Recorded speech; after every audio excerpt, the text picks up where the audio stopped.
Hey everyone, in this video we're going to take a look at chapter 35 from book 5 of Caesar's De Bello Gallico.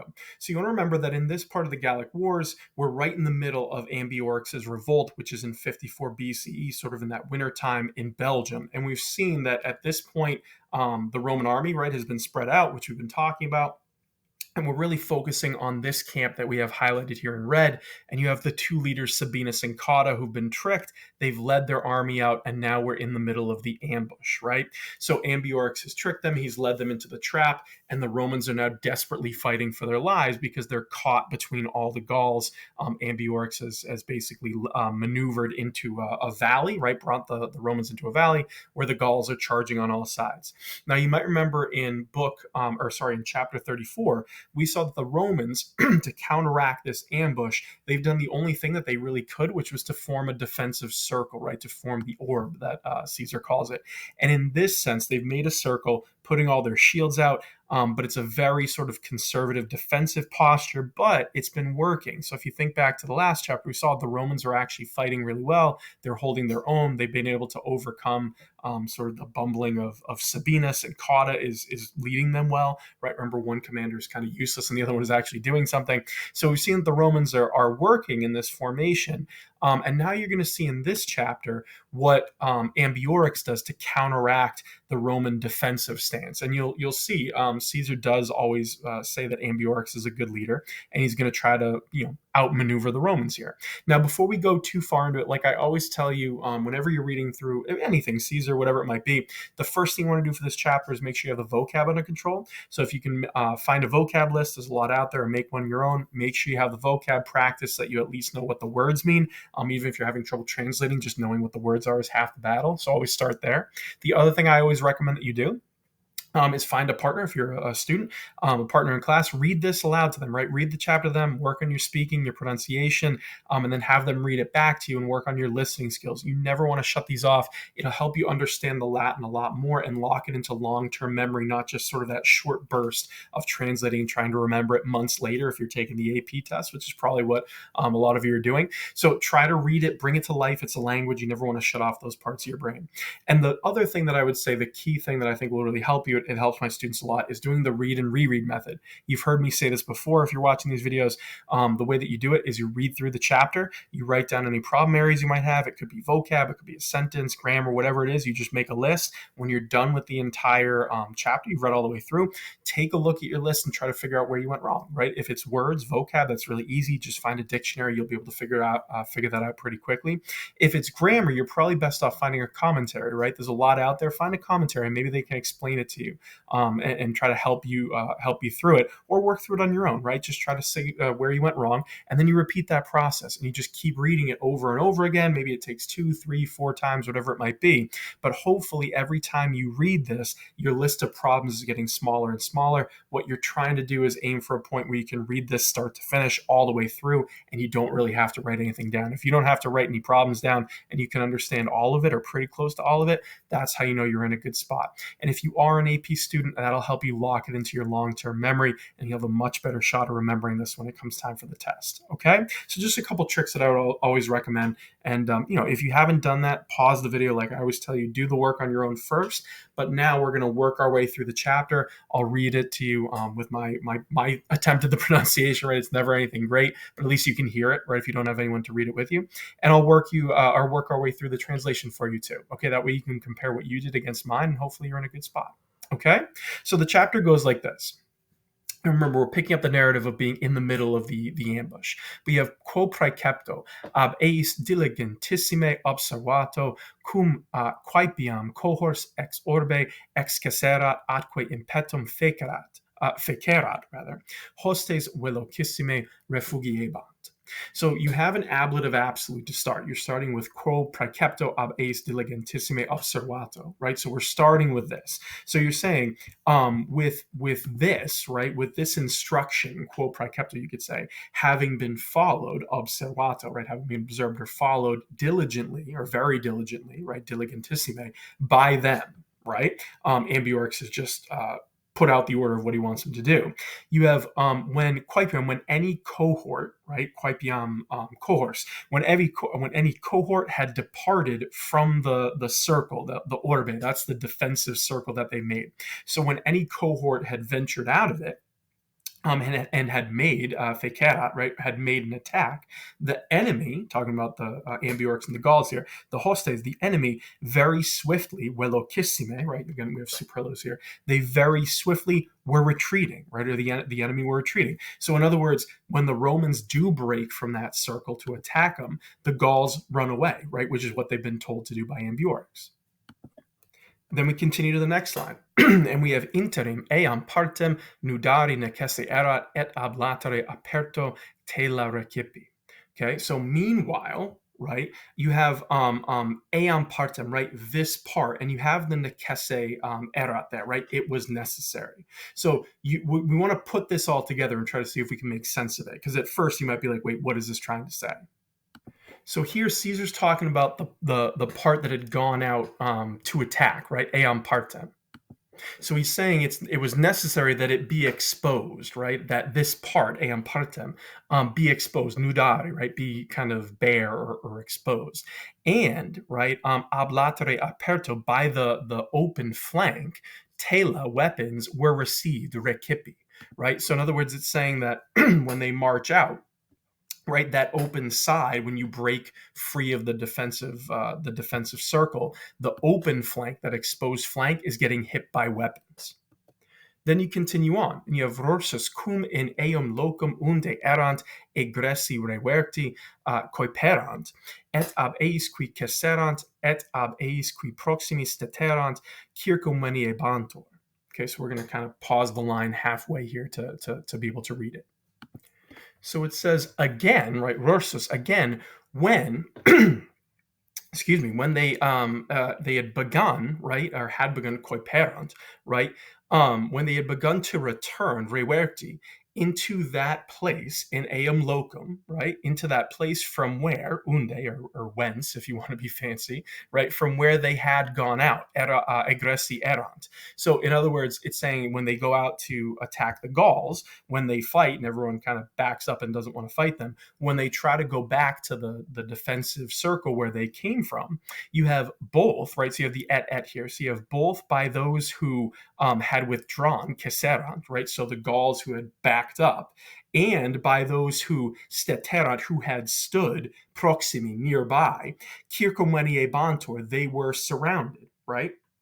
So in other words, it's saying that when the Romans push forward and the Gauls back up, when the Romans try to turn back and kind of go back into the original defensive circle, they're surrounded, right? Because the Gauls that backed up are now on one side of them, and the Gauls that hadn't backed up but had stood nearby are now on the other sides. So the Romans are being surrounded. This is the trick we've been talking about, and it's a really clever one, where the Gauls are basically drawing the Romans out from the circle so they can surround them and kill them.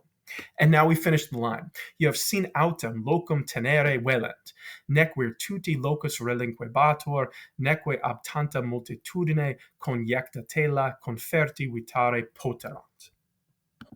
So it says sin, but if, however, right, sin autem, if, however, they should wish, or they might wish, right, velent there is the subjunctive, right, so you have the imperfect subjunctive. So a lot of times you can see it as if they should wish, or if they wish, to tenere locum, to hold their ground, literally means something like to hold their place, but it really more means like to stand their ground is the idea. So in other words, it's saying if the Romans didn't advance in groups, but instead they kind of stay where they are, right, in the circle. You have neque tutte, so neither a locus, right? So it does mean a place is kind of how you could do it. A lot of commentaries will say to translate this as an opportunity, which I think kind of makes a little bit more sense. So neither a place for valor or virtue, virtute, a locus virtute, rather, was left behind, relinquebatur, right? There wasn't any opportunity for valor, nor, right, neque, nor were they able, poterant, to avoid, vitare, right, to avoid, and it's the soldiers, conferti is the nominative plural there, so those packed together, it's referring to the soldiers, so they kind of packed together, nor were they able to avoid the tela conjecta, right, the thrown weapons, right, literally the weapons having been thrown, by such a multitude, by such a crowd, right? So in other words, it's saying it's a really tough spot for the Romans because they don't have a really good opportunity, right? If you try to stand your ground, there's not a chance for valor because you're just going to be overwhelmed by all the weapons being thrown at you. If you try to go out and attack them, the Gauls are going to back up. So the Romans have nowhere to go is kind of the idea. They can't push forward to attack the Gauls, and they can't stay where they are because they have all these weapons, these tela, probably spears, arrows, whatever it might be, being thrown at them, so they're going to die. So that's really where you get the line from Caesar. There was no opportunity for valor, right? You can't really do much here, right? So it's sort of a no-win scenario for the Romans. So I think I put this image in my previous video too for chapter 34, but it gives you a good visual of what's happening here. So here you're seeing the idea that you have the circle, right? The orb, the Romans are in their defensive circle. If they try to go out, the Gauls are backing away, right? That's the tactic we just saw.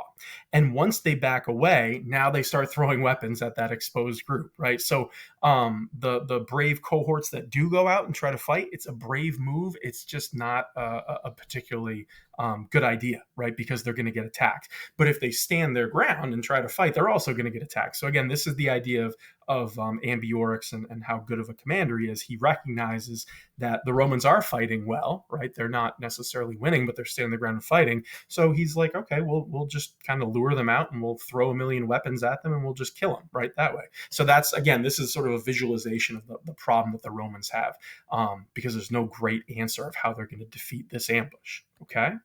So then we continue on to the next line. You have tamen tot incommodis conflictati multis vulneribus acceptis resistebant et magna parte diei consumpta cum a prima luce ad oram octavam pugnaretur nihil quod ipsis esse indignum comitebant. Okay, so however, having been conflictati, having been harmed, you could say, by so many disasters, tot incommodis, right? So so many problems is kind of one way to do it, or so many disasters. So they've got so many, maybe even like disadvantages or something like that work. But even though they've got all this going on, right? And they're kind of overwhelmed by all this. And you have the ablative absolute, you have multis vulneribus acceptis. So with many wounds having been received, meaning the Romans are getting wounded all over the place. The key word here, resistebant, they resisted. And that's kind of the theme that Caesar's saying. They're overwhelmed. There's all these disasters happening. They're conflictati incommodis, tot incommodis, right? It's a no-win situation. And they're all being wounded. They are still fighting. So here Caesar is praising his men and showing you, and he wants the reader to know that they're fighting well, okay, even though they got all these horrible odds against them.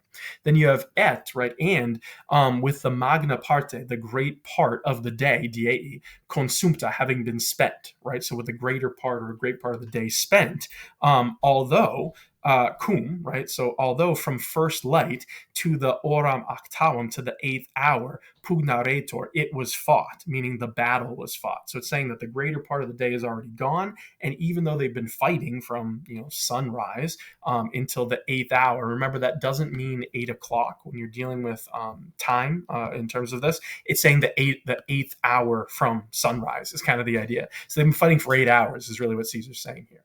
Okay. You have, even though this is all going on, they've been fighting this whole time. You have, they were committing comitebant, nothing which was unworthy esset indignum for themselves, right? So in other words, they're fighting really well and they're standing their ground, right? So they're not doing anything which was unworthy of themselves, right? Of the Romans themselves. So they're fighting like good Romans should. Okay, so again, Caesar is praising his men. Then you have here we transition into a really fascinating part of chapter 35. One of my favorite parts not only of this chapter, but of the whole description of Ambiorix's ambush here, we get a really interesting snapshot of particular people in the army. And we're going to start with this. So you have Tito Balventio, qui superiore anno primum pilum duxera, viro forti et magnae auctoritatis, utrumque femo tragula traiecitor. Okay, so you have then, right? You have Titus Balventius, right? This is the character that we see. And it's Titus Balventius, who in the Superiore Anno, in the previous year, had led the primum pilum, the first cohort, right? That first pilum. So in other words, Titus Balventius is the officer, right, known as the primus pilus. That's this high-ranking centurion who's in the front line of the battle, right? They're called that because, if I remember right, they're the ones who throw the first pilum in this battle, right? So he held it during the previous year. So he's a pretty high-ranking officer, right? And he's described as a viro forti. This is in apposition. It's going with Titus Balventius. So he's a brave man and a man of magnae auctoritatis, of great authority, right? Meaning he's sort of a well-known and powerful man is kind of the idea. So for him, or to him, right? For him, each femur, each thigh, utrumque femur, right? Each of his thighs, traiecitor, is pierced by a tragula, by a javelin. So he's wounded, is the idea. Okay, and that last part kind of tells you why you have that dative there, Tito Balventio, right? It's probably that dative of reference, right? So you could even translate it as like each thigh of Titus Balventius. You're getting in the same spot, right? So Caesar here is highlighting one particular commander, right? His primum pilum, primus pilus, and he's showing you that he got pierced in each thigh, both thigh, by a spear or a javelin, however you want to do it, right? And we'll talk about why he's doing this, but the short answer is whenever Caesar's mentioning a specific person, it's to manipulate his audience, right? So he's trying to focus in and make you feel bad for this person. So Titus Balventius is pierced through the leg, right? Fighting well, kind of going down with the ship. And then he continues with another person. You have Quintus Lucanius, eustem ordinis fortissime pugnans dum circumvento filio subvenet interficitur. Lucius Cotta legatus omnes cohortes ordinesque ad hortans in adversum os funda vulnerator. Okay, so here we're kind of bringing it all together with different people. So first we had Titus Balventius, who gets pierced through both legs, right? And again, why is Caesar mentioning him? No clue, right? Other than to give you a snapshot and kind of manipulate you emotionally to feel bad for him, right? He's never mentioned him before, I don't think. Then you have this other person, you have Quintus Lucanius, right? And this is a really sad one. So he's described as eustem ordinis, of the same rank, right? It almost means like a man of the same rank. And that's referring back to Balventius. So he's the same rank as Titus Balventius. Pugnans fortissime, right? So fighting very bravely, fortissime. So this primus pilus is also fighting extremely bravely. You have while circumvento filio, right? So while he comes to help, right? Subvenet there is really the line that it kind of means like he's approaching to help, or he's coming to help. And he comes to help his circumvento filio, his son having been surrounded, or his surrounded son. So here's kind of a sad part of the narrative where this particular Roman officer has a son in the army with him, and he sees his son is surrounded, and he goes to help him. He is interficitor, he's killed. So it's a really sad story where this man goes to help his son, and he's killed for doing it, right? So he's very bravely fighting. He tries to help his boy, and he dies, right? Interficitor. So it pulls on you emotionally to read this, and that's the point. And then lastly, we have Lucius Cotta, right? So here comes Cotta. So the legate, Cotta, legatus, right? Ad hortans, so encouraging omnes cohortes ordinesque. So he's encouraging all the cohorts and the ranks, the ordinesque. So he's running around encouraging everyone. Remember, Cotta is sort of the star of the show here. Sabinus is not. So he's running around encouraging everyone. And what happens to him? Vulnerator, right? He is wounded by a sling, funda. Now, you have this phrase, in adversum os, which is kind of an odd saying. It literally means something like onto or on the opposite mouth, or the opposing mouth, I guess is what it would kind of say. I've always taken this from commentaries to mean kind of right in the mouth. I think some say like full on in the mouth, or directly in the mouth, or the face. Remember, the os, or the mouth, is really talking about your face. So long story short, Cotta gets shot in the face with a sling. So he's wounded by a sling bullet directly to the face. Now, you can kind of take all three of these and say, why is Caesar mentioning it? It's to make you feel bad, right? So he's taking this brutal battle and he's applying names to it. So Titus Balventius, right? He's telling you, here's a man who's really brave. He was just in the Primus Pilus, right? He's brave. He has great authority. He's a Viro Forti. He gets stabbed through the legs, right? With spears. That makes you feel a little bad. Like, man, he's fighting well.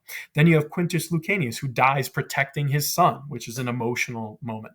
And then you have Cotta, the man who didn't even want to be there, right? Who kept telling everyone this is a bad idea. He's the only one encouraging everyone, and he gets shot in the face by a sling. So all of these little snapshots are kind of like very hyper zoomed in moments in an otherwise big battle, and Caesar's using it to manipulate you to feel bad, right? It's to pull on his audience's emotional sort of heartstrings there, and that's why he does it, right? But it's kind of brilliant by Caesar. It also does make you feel bad.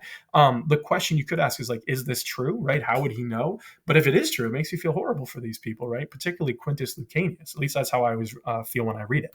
So now that we've reached the end of the chapter, let's have just a pause and think about some questions, right? Can kind of get you understanding what this is all about. So again, the thing you want to notice is the strategy of Ambiorix's men is praised by Caesar. He's saying this was a really good plan, right? The Romans are in a really tough spot to defeat it. It's not what they do well. And Caesar's pointing out how genius it is, because the Romans can't stand still. They're going to get shot to death, and they can't march out because they're going to get surrounded. So there's really nothing they can do. So the praise of Ambiorix is kind of clear in this chapter as well. But even though they're in a horrible situation, you notice again that Caesar praises his soldiers and the valor that they show and how long they resisted being killed. 8 hours. That's a long time. If you're caught in an ambush, completely surrounded, fighting that long is extremely impressive, right? And Caesar makes sure to praise his soldiers. And again, think about why he's doing this, right? Why would you praise the soldiers? It's to build up that good favor among his ranks. Caesar's soldiers always loved him, right? That's kind of the way we hear about it, that he's got this sort of cult of personality where they love Caesar and not so much the Roman state necessarily. So he's always building and currying favor with his men through his words when he describes their actions. Even these men, who most of them die, right? So why do you think, again, Caesar's telling the story about Titus Balventius and Quintus Lucanius? We spoke about that. It's to pull on you emotionally. It's a very clever idea. You hear people do this. Whenever I read about that, I think of politicians when they maybe it's like a presidential election and you hear a presidential candidate say, I spoke to this person, and they'll name the person they spoke to from wherever, right? That's on purpose to make it more personal. So when you're hearing about armies and battles, it's very sort of vague and it's hard to really wrap your head around. Even today, right? When we hear about different wars going on, it's much easier to sympathize when you have a name and a face and a story to put to it. So that's what Caesar's doing here. Do we actually think this happened? Again, I have no idea. Most of the people in this ambush died. So it would be kind of curious. I wonder, my suspicious mind is, how would Caesar possibly know this? Who knows? It doesn't really matter though, right? The impact is the same no matter what. So the impact, regardless, is to make you feel bad and sympathize, which is what he's really going for. But you can be critical about it if you want. Personally, I choose to believe it, right? It's a sad story, Quintus Lucanius. I like the idea of it being real, but who knows? The other thing you want to do is Cotta shows up. You want to notice how Cotta shows up. He's being wounded. And I told you, this is, again, a move by Caesar to praise Cotta and show what basically by propping up Cotta, he is putting down Sabinus. So what's Cotta doing when he's wounded? He's praising his men. He's encouraging. He's doing what a Roman commander is supposed to do. And it stands in very stark contrast to Sabinus, who's really not doing anything, at least the way Caesar writes it. He's sort of chicken with his head cut off. He's useless. So the story about Cotta is a sad one too, because again, here's the man who didn't want to be here and the only one who's actually doing what he's supposed to do, and he gets shot in the face and wounded. Okay. So again, like I said, if you're mentioning Cotta, who's not mentioned among all the heroic actions? Sabinus. He's nowhere to be found. So Caesar just took a whole chapter to mention very specifically heroic things. He mentions Cotta, the counterpart to Sabinus. Sabinus is not here. Why? Because he didn't do anything heroic. And Caesar is definitely propping him up as the problem, the cause of the Roman problems, and sort of the idiot commander who didn't make the right decision and is, leading the army into a trap and not helping out, not doing what he's supposed to be doing. So again, you can always see Sabinus and Cotta go together, and whenever Caesar is praising Cotta, it's usually at the cost of Sabinus, and that's the point. Okay, so this chapter doesn't necessarily advance the plot. We know the Romans are surrounded and they're being killed, but it has a lot of great manipulation into it. I always think of this as like an emotionally manipulative chapter, right? You're supposed to feel bad for the Romans. You're supposed to feel bad for the men. You're supposed to kind of hate Sabinus for being a fool. And then you have these three men that you're really supposed to sympathize with when you hear their stories. So again, it's sort of a masterclass on how you can manipulate your audience through the word choice and the story you choose to tell. Okay. So if you have any questions at all on any of that, about the translation or anything like that, just comments, whatever it could be, feel free to put them below. I'll be happy to help you out. But otherwise, hopefully you did pretty well with this and it made sense to you. Just keep at it, keep reading it. And like I said, do the read and reread method, and you're going to eventually hit a point where it makes sense to you. And that's always a good feeling when you feel like you can read through it and understand it. But again, if you have any sort of obstacles along the way, just let me know and we'll try to fix them. Otherwise, keep at it and good luck.